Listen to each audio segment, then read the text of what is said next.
주님 십자가 고난당하신 성금요일입니다. 오후 3시까지 여러분이 최소한 주님의 십자가 고난을 생각하면서 정말 경건하게 거룩한 그런 하루로 삼아 주시고, 가급적 쓸데없는 말, 또 쓸데없는 영상 다 끊고 오후 3시까지만이라도 여러분 주님의 십자가를 여러분의 십자가로 받아들이시는 그런 거룩한 하루가 되시기를 바랍니다. 지난 코로나 기간에 한국에 잘 아는 선배 목사님이 쓴 글을 읽은 적이 있습니다. 코로나에 감염되어서 나타나는 현상이 호흡곤란이었죠.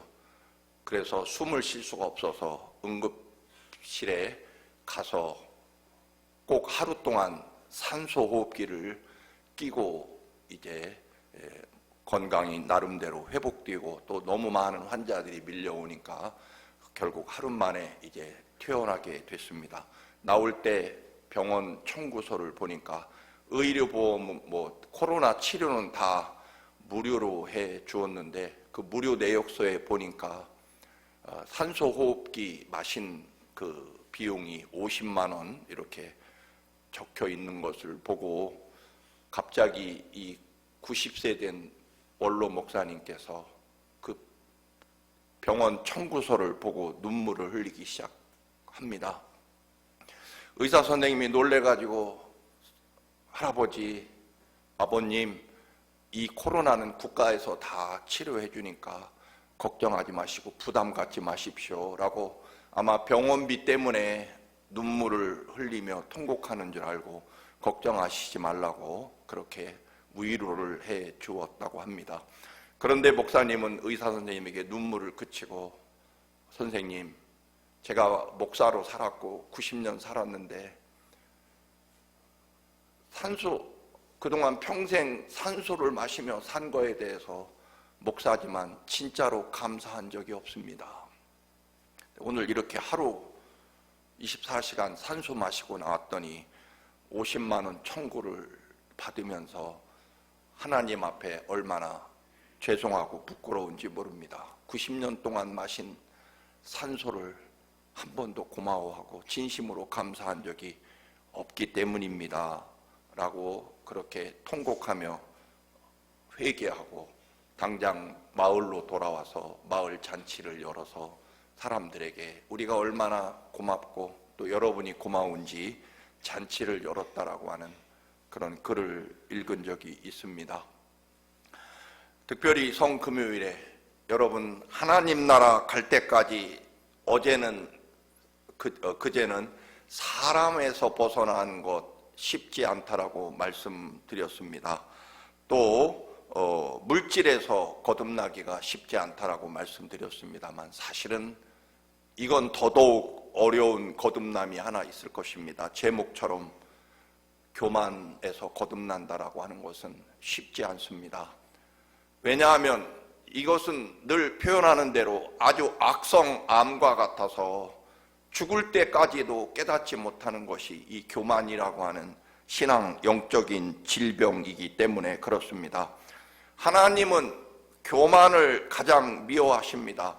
성경에서 교만은 하나님의 은혜를 내 것으로 여기는 것, 하나님 없이도 내 능력으로 살 수 있다고 여기는 것, 하나님의 은혜를 잊어버리고 사는 것, 그런 여러 가지 설명을 드릴 수 있습니다만, 그러나 교만이라고 하는 것은 결국 우리는 하나님의 은혜를 잊어버리고 감사하지 않는 것이야말로 가장 교만의 대표적인 증세일 것입니다. 주님이 지신 십자가의 은혜를 잊고 살아가는 것입니다. 여러분, 교만의 가장 대표적인 합병증이 뭔지 아십니까? 그것은 분노입니다. 쉽게 화를 내고 분노하는 증세가 교만의 합병증, 교만의 증세의 가장 대표적이라는 것입니다. 왜냐하면 내가 지금처럼 어떻게 살고 있는지 그 주님의 하나님의 은혜와 공로를 쉽게 잊어버리는 사람이 또는 부모의 은혜가 얼마나 큰지 깨닫지도 못하는 자식이 쉽게 분노하고 화내는 증세를 나타낸다는 것입니다. 내가 얼마나 잘났고 내가 얼마나 애썼고 내가 얼마나 열심인데 알아주지 않는 것에 대해서 그것 때문에 쉽게 분노하고 그리고 하나님께까지 분노한다라고 하는 것입니다. 그래서 여러분, 내가 화를 잘 낸다 그러면 나는 하나님의 은혜를 모르는, 그리고 그 이야기는 결국 교만하다 그런 말씀일 것입니다.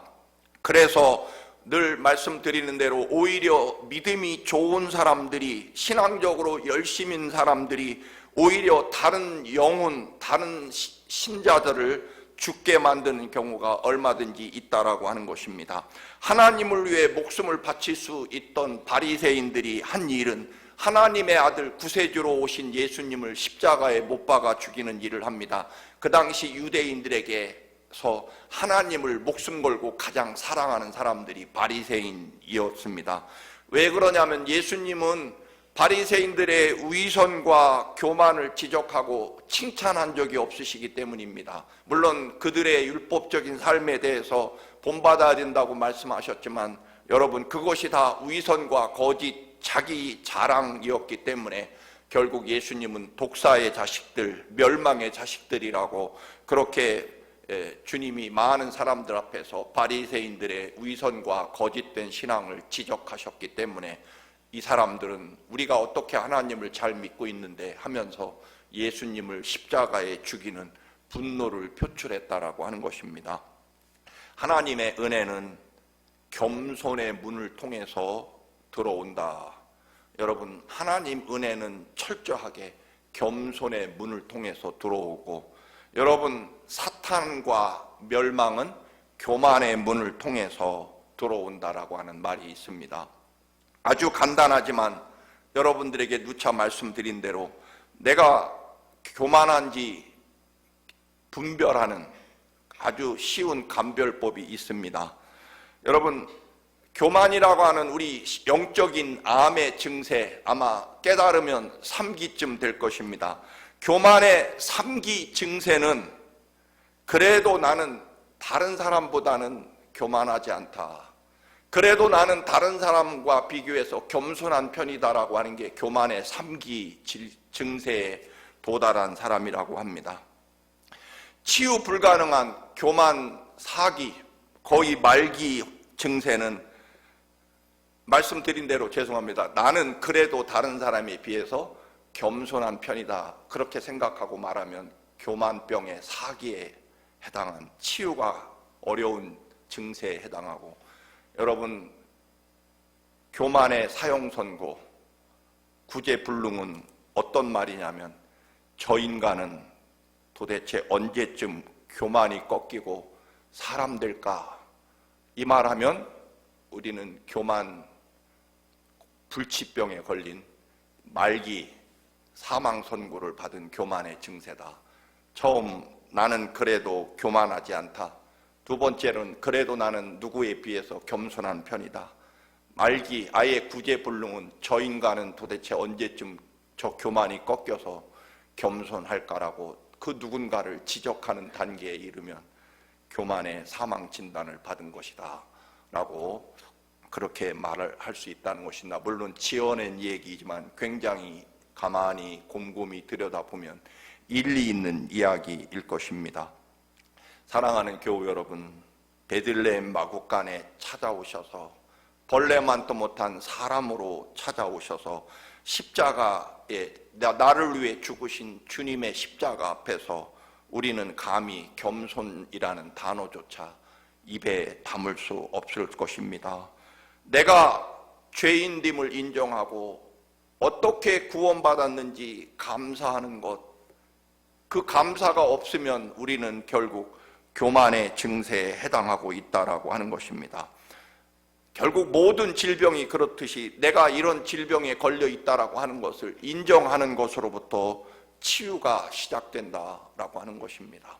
결국 우리는 하나님 나라 갈 때까지 이 교만의 질병은 영원히 떨쳐버리기 어려운 것이 우리의 정말 불쌍한 면이 될 것입니다. 그래서 사도 바울은 도망친 노예 오네시모를 빌레몬에게 보내면서 그 당시에 법으로 도망친 노예, 더군다나 주인에게 큰 손해를 끼치고 도망친 오네시모를 다시 주인에게 돌려보내면서 뭐라고 말합니까? 형제로 대하라. 그리고 더 충격적인 것은 여러분, 이 빌레몬에게 말하는 이 오네시모를 용서하고 형제로 받아줘야 되는 이유가 네가 어떻게 구원받았는지 생각하면 된다라고 하는 것입니다. 우리의 용서와 사랑 혹은 감사와 겸손의 이유는 내가 어떻게 구원받았는지 생각하면 된다라고 하는 것입니다. 하나님이 예수 그리스도의 은혜가 우리들의 모든, 심지어는 용서와 사랑의 판단 기준이 되면 된다라고 하는 것입니다. 그래서 교만이라고 하는 것은 기준을 나에게 두는 것이고, 겸손과 구원이라고 하는 것은 우리의 모든 기준을 십자가에 두는 것, 그것이 우리가 믿으려고 하는 이유이고 믿음의 이유일 것입니다. 내가 얼마나 죄인 되었으며 또한 얼마나 큰 은혜로 용서받았는지를 잊어버리기 때문에 결국 감사하지 않는 것이, 은혜를 알지 못하는 것이 교만이지 무슨 교만이 엄청난 죄를 짓는 것이 아니다. 예수님 때문에 사는 것, 그것이 겸손이고 예수님의 은혜를 잊어버리고 내 중심적으로 사는 것이 교만이라 그렇게 말할 수 있을 것입니다. 욥이 얼마나 의로운 사람이었고 놀라운 축복을 받은 사람이었습니까? 그런데 순식간에 10남매가 죽고 모든 종들도 죽고 재산도 사라집니다. 그랬을 때 욥은 1장 21절에, 욥기서 1장 21절에 그 유명한 고백을 하죠. 이르되 내가 모태에서 알몸으로 나왔사온즉 또한 알몸이 그대로 돌아가올지라. 주신 이도 여호와시요 거두신 이도 여호와이시오니 여호와의 이름이 찬송을 받으실지니이다라고 고백합니다. 이 위대한 고백을 했음에도 불구하고 욥은 이번에는 머리부터 발끝까지 악성 피부병으로 살이 썩어 들어가고 구더기가 끓어오르고 결국 뼈가 드러나서 잿더미 위에서 기와장으로 구더기를 긁어내는 그런 가장 끔찍하고 비참한 신세가 됩니다. 머나먼 나라에서부터 달려온 친구들조차 그 혹독함과 참혹함에 뭐라 아무 말도 위로할 수 없어서 7일 동안 그저 욥과 함께 울기만 할 정도로 욥의 비참함, 그 끔찍함을 우리가 짐작할 수 있습니다. 그런데 이후에 욥과 친구들은 온갖 세상 지식과 율법, 신앙을 가지고 기나긴 논쟁을 벌입니다. 그 논쟁의 주제는 욥이 이렇게 참혹한 그런 고통과 고난을 겪는 것은 네가 하나님만 아시는, 너도 모르는 끔찍한 죄가 있기 때문이 아니겠느냐. 그 죄를 회개해야 너는 구원받는다라고 친구들이 욥에게 말하고, 욥은 아니다라고 말합니다. 나는 이런 저주와 고난을 겪을 만큼 하나님 앞에 죄를 지은 적이 없다. 나는 억울하다. 하나님이 너무하신다라고 그렇게 계속 모든 지식을 동원해서 너는 죄인이다, 아니다라고 하는 논쟁을 벌이게 됩니다. 그런데 하나님은 이 친구들의 논쟁, 네가 옳으냐 내가 옳으냐, 네가 죄인이냐 아니다라고 하는 이 논쟁에 하나님은 개입하시지 않습니다. 그래서 욥기서는 38장까지 아주 지루한 논쟁을 사실은 벌이고 있습니다. 그런데 38장부터 하나님이 욥에게 드디어 말씀하십니다. 욥아, 내가 세상을 창조할 때 너는 존재했었느냐? 네가 세상에 어찌 창조되었는지 너는 본 적이 있느냐? 거대한 바다가 만들어질 때 그 엄청난 이 지구의 바다를 채울 물이 어디서 났는지 너는 아느냐? 그런 질문들을 41장까지 하나님은 계속하십니다. 그 질문을 받고 난 후에 오늘 본문 3절을 다시 한번 보십니다. 욥이 하나님 앞에 엎드립니다. 하나님 앞에 욥이 엎드려 고백하기를 무지한 말로 이치를 가리는 자가 누구니까? 저는 깨닫지도 못한 일을 말했고 스스로 알 수도 없고 헤아리기도 어려운 일을 말했나이다. 6절에 말합니다. 6절 말씀. 그러므로 내가 스스로 거두어 드리고 지금까지 쏟았던 그 많은 말들, 나의 의로움과 또 죄 없음을 변명하고 변호했던 그 많은 말들을 거두어 드리고 티끌과 재 가운데서 회개합니다라고 말합니다. 욥기서는요, 사실은 굉장히 여러 해석이 가능합니다. 그리고 가장 대표적인 해석은 욥이 그 끔찍하고 처절한 고난을 당했는데 그 고난에서도 믿음을 잘 지켜내서 하나님의 축복을 갑절로 받았다. 그것이 일반적인 해석이고, 여러분 그런 고난과 시련 중에서도 굳건히 믿음을 가지고 견뎌내시면 하나님이 갑절로 복을 주실 것입니다라는 그런 해석이 아주 쉽고 단순한 일반적 해석일 것입니다. 그런데 여러분, 하나님께서 하시고 싶은 욥기서의 말씀은 바로 이것입니다. 네가 죄인이냐 아니냐. 친구들이 보기에 욥은 뭔가 감추어진 그럴 만한 죄를 지었기 때문이냐 아니냐. 누가 옳은지 하나님이 심판해 주시고 욥 네가 옳다라든가 친구들 네가 잘못됐다 그런 얘기가 아닙니다. 또는 욥이 얼마나 그 처절한 고난 가운데서도 믿음을 지키고 하나님 앞에 믿음으로 승리했는지 그 얘기도 사실은 아닙니다. 물론 그런 해석이 가능하지만 여러분, 오늘 우리가 드리고 싶은 말씀은 하나님의 질문이십니다. 너는 이 우주 만물이 창조될 때 너는 있었느냐? 존재했었느냐? 너는 네 자신이 이 땅에 태어날 때 너 있었느냐? 또는 하나님이 지으신 이 거대한 우주의 그 모든 오대양을 물로 채울 때 그 물이 어디서 났는지 알 수 있느냐?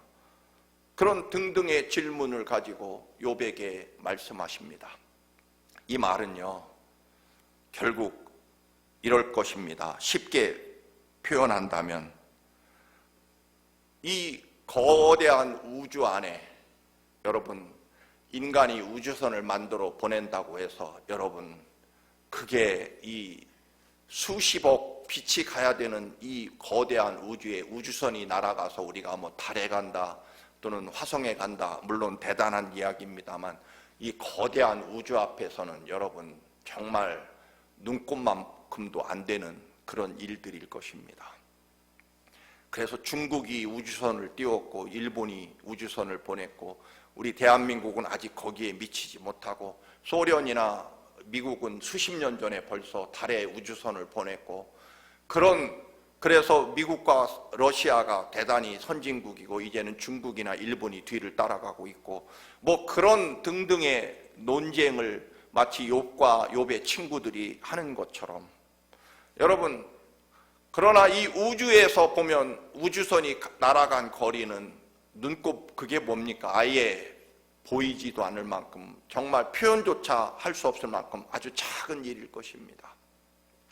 좀 더 직설적인 표현으로 여러분 이 지구의 태평양이니 대서양이니 인도양이니 이 거대한 바다에 어린 아기가 오줌 한 방울 누웠다고 여러분 바다가 뭐 그리 물론 약간 뭐 헤아릴 수 없는 수치로 약간 오줌의 비율이 바다에 섞일 수 있겠지만 여러분 그게 표현 자체가 아예 안 되는 이야기일 것입니다. 반대로 여러분 누군가가 바닷물이 좀 더러운 것 같아서 샘물 한 바가지 바다에다가 부어서 바다를 좀 깨끗하게 하겠다. 이것도 여러분 아예 의미 자체가 없는 이야기일 것입니다. 그 거대한 바다 안에서 말입니다. 마찬가지입니다. 오늘 논쟁은 하나님이 하시고 싶은 말씀은 이 하나님의 크고 위대한 사랑, 그게 대표적으로 십자가에 하나님이 오셔서 다른 종교들은 인간 보고 신의 경지에 도달하라고 너희들의 모든 그런 육신의 욕망과 모든 노력을 다 지우고 신의 경지에 도달하라고 요구하지만, 우리 하나님은 그 존귀하고 거룩하신 하나님이 친히 이 땅에 사람에게 찾아오시고 뿐만 아니라 하나님이 죽으신다는 것입니다. 우리 사람을 살리시려고. 다른 종교는 인간이 신에게 잘 보여야 되지만, 인간이 신을 위해서 죽지만, 여러분, 우리 하나님은요, 내가 너희를 위해 죽을 것이다. 이 거대하고 위대한 사랑 앞에 욥이 좀 의로운 사람이고 아니고, 아까 쉽게 표현했습니다만 어린아이가 오줌 한 방울 바다에 넣었다고 해서 바다가 뭐 그리 달라지겠습니까? 여러분, 그렇지 않습니까? 또는 바닷물이 오염된 것 같아서 인간의 공로로 맑은 샘물 한 바가지 퍼부어서 바다를 좀 깨끗하게 하겠다, 이게 말이 됩니까, 여러분? 오줌 한 방울이든 샘물, 맑은 샘물 한 바가지든 그 거대한 바다에는 아예 얘기조차 불가능한 일이 될 것입니다. 그 수치를 따진다라고 하는 것은. 그렇게 인간들이 강물을 오염시켜 그 강물이, 전 세계 그 더러운 강물이 바다에 다 들어가지만 그래도 바다가 꿈쩍이나 합니까, 여러분? 워낙 거대하니까. 여러분, 이 말입니다. 우리들이 왜 교만하냐 하면, 진짜 교만하다 그런 얘기 이전에 하나님 보시기에는 그게 얼마나 의미 없는 인간들끼리의 논쟁이냐라고 하는 것입니다. 이 거대하고 위대한 하나님의 사랑, 그리고 그 거대하고 위대하고 존귀한 사랑은 친히 인간조차 감당할 수 없는 가장 처참하고 가장 끔찍한 십자가의 모욕과 멸시와 저주를 감내하시면서 우리를 위해 죽기까지 사랑하시는 그 거대한 하나님의 사랑 앞에 내가 좀 의롭고 내가 좀 죄인이고, 여러분, 이 자체는 하나님의 거대한 바다, 은혜의 바다 앞에 어린아이의 오줌 한 방울 혹은 인간의 맑은 샘물 한 바가지 퍼놓고 공로를 자랑하는 그러한 이야기와 같다. 오늘 욥기서의 주제는 친구가 잘했는지 욥이 잘못했는지 그런 얘기가 아니고, 또는 욥이 믿음이 굉장히 훌륭해서 위대한 역사와 영광을 이루고 하나님 앞에 큰 축복을 받았다, 우리는 그렇게 믿고 싶지만 사실 그 얘기 이전에 그런 것들은 어떤 면으로 지푸라기도 안 되는 이야기고, 우리는 그 거대한 하나님의 은혜와 사랑을 내 죄와 감히 비교조차 할 수 없는 그 엄청난 하나님의 그 거룩한 사랑과 은혜를 소유하며 어떻게 살 것이냐라고 하는 문제라는 것입니다. 이 크신 하나님의 은혜를 그 인간의 좀 잘하고 잘못한 것 가지고 따지고 믿네 안 믿네, 하나님이 계시네 안 계시네라고 하는 이런 논쟁 자체를 벌이는 것이 이미 그것이 교만한 것이라고 하는 것입니다. 그러므로 우리 모두는 다 교만의 죄를 범하고 있고, 그런데 하나님이 십자가에 죽으신 이유는 무엇입니까? 결국 그래서 우리도 십자가에 못 박혀야 된다 그런 얘기가 아니고, 너희들은 이 거대한, 너희들의 죄가 아무리 커도 또는 너희들의 공로가 아무리 커도 하나님의 그 거대한 은혜의 바다의 안에 하나님이 주신 그 은혜를 그 어떤 것으로도 비교조차 할 수 없는 그 은혜 안에 너희들은 살아야 된다라고 하는 것입니다. 그거죠. 그래서 죄가 있느냐 없느냐, 바다에 오줌 한 방울 물 한 바가지 그런 게 아니라는 것입니다. 그 은혜를 내 삶 속에 담고 가슴 벅차게 사느냐라고 하는 것입니다. 여러분, 자식을 위해서 부모들이 희생한다고 하지만, 여러분, 그래서 자식들이 부모님의 은혜에 매일 매여서 살고 여러분 그러기를 원하시겠습니까? 부모들은 이제 부모의 사랑과 은혜를 가지고 너희들이 늘 더 행복하고 더 잘 살면 된다. 그러면 나는 기쁘다. 그게 부모의 마음 아닙니까? 이것과도 비교할 수 없지만 하나님이 나의 십자가 그 거룩한 보혈의 사랑 안에서, 은혜 안에서 너희들이 좀 잘했네 잘못했네 그거 아니라는 것입니다. 하나님은요, 이 거룩하고 존귀한 사랑 앞에 감히 고개를 들 수조차 없고 땅에 엎드려 통곡할 수밖에 없는 그런 우리들이, 그래도 하나님이 그 모든 죄를 대신 감당하시고 너희들에게 구원의 은총과 그리고 영원한 하나님 나라 은혜를 준비해 놓았으니 그 은혜 안에 살아라. 그 거룩하시고 존귀하신 하나님 사랑 앞에 여러분 교만이 뭐고 여러분 겸손이 뭐냐, 그 자체도 하나님의 그 우주와 같은 바다와 같은 사랑 앞에 여러분 사실은 아예 의미조차 없다라고, 태양 앞에 촛불, 등잔불과 같은 그런 존재에 불과하다. 이 말씀은 그토록 크고 거대한 하나님 사랑 앞에 우리들이 엎드려 감사하고, 조금 죄인이든 조금 의인이든 여러분 그 거룩하고 위대한 사랑 앞에 우리는 모두 그 은혜를 누리며 감사 외에는 그 어떤 이유도 논쟁도 존재하지 않는다. 오늘 교만에서 거듭나자라고 하는 이야기의 제목을 보면 부담이 될 수 있지만 그 얘기가 아니라는 것입니다.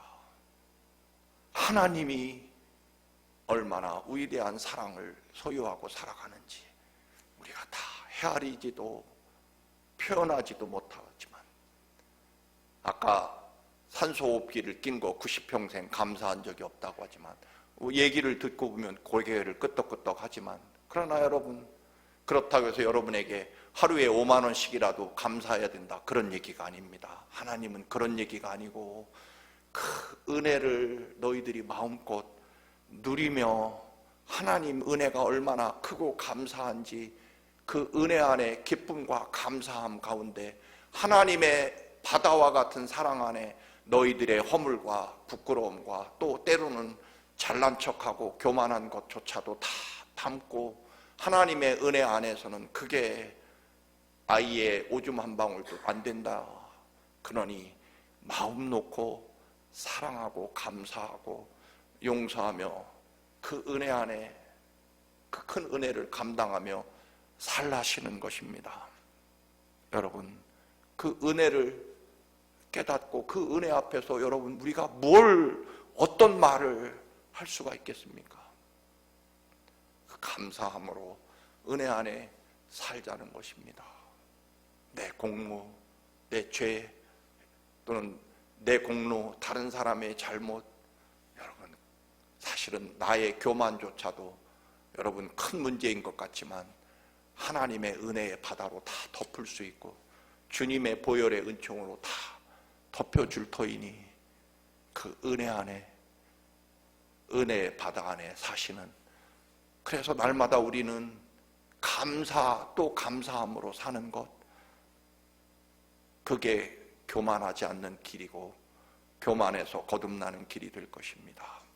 교만조차 품으시는 하나님의 은혜를 누리며 살라는 것입니다.